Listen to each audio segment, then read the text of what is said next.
आज की विक्रम बेताल की कहानी।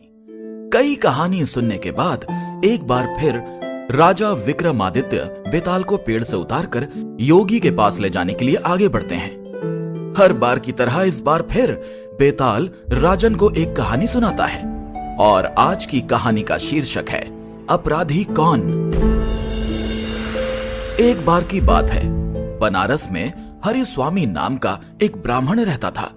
उसकी पत्नी बहुत सुंदर थी और उसका नाम लावण्यवती था। लावण्यवती का रूप इतना सुंदर था कि कोई भी पुरुष उस पर मोहित हो जाता। एक दिन लावण्यवती अपने घर की छत पर सो रही थी।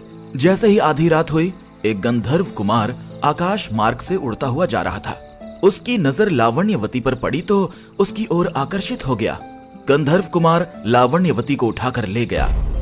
हरि स्वामी ने सुबह उठकर देखा तो उसकी पत्नी गायब थी। हरि स्वामी के लिए यह बड़े दुख की बात थी। वो अपनी पत्नी के अपहरण से इतना दुखी हुआ कि उसने आत्महत्या करने की ठान ली। जब लोगों को ये बात पता चली तो उन्होंने हरि स्वामी को समझाया कि उसे तीर्थ यात्रा करनी चाहिए। तीर्थ यात्रा से सारे पाप कट जाएंगे और तुम्हारी पत्नी तुम्हें वापस मिल जाएगी। हरि स्वामी के पास और कोई विकल्प न था, इसलिए वो तीर्थ यात्रा के लिए घर से निकल पड़ा। हरि स्वामी जब एक गांव से गुजर रहा था तो उसे भूख लगी। वो एक ब्राह्मण के घर पहुंचा। ब्राह्मण की पत्नी ने हरि स्वामी को खीर खाने को दी। हरि स्वामी उस खीर को लेकर एक तालाब के किनारे पहुंचा ताकि वो मुंह हाथ धोकर खीर खा सके और प्यास लगने पर उसे पानी भी मिल जाए।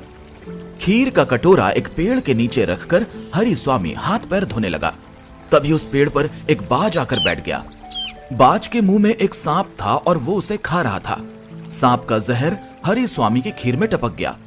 भूखा हरि स्वामी जल्दी जल्दी उस खीर को खा गया। उसे ये पता ही नहीं चला कि खीर में जहर है। जहर हरि स्वामी के शरीर में फैल गया और वो तड़पने लगा।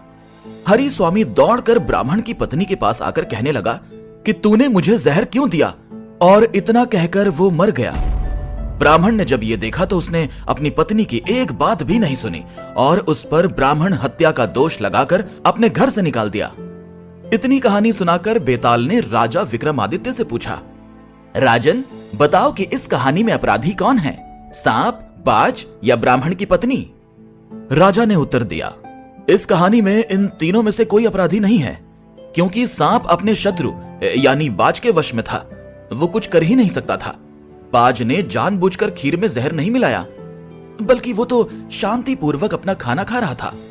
ब्राह्मण की पत्नी ने अतिथि का सत्कार किया था, उसे भोजन दिया था।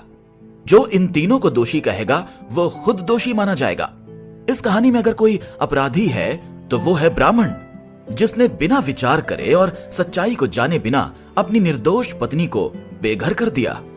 राजा का जवाब सुनकर बेताल बेहद खुश हुआ और बोला, राजन तूने मुंह खोल दिया, अब मैं चला। इतना कहकर बेताल एक बार फिर से उड़ जाता है।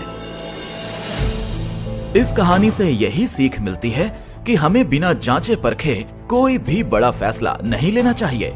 तो आज की विक्रम बेताल की कहानी में इतना ही। फिर मिलता हूं नई कहानी के साथ।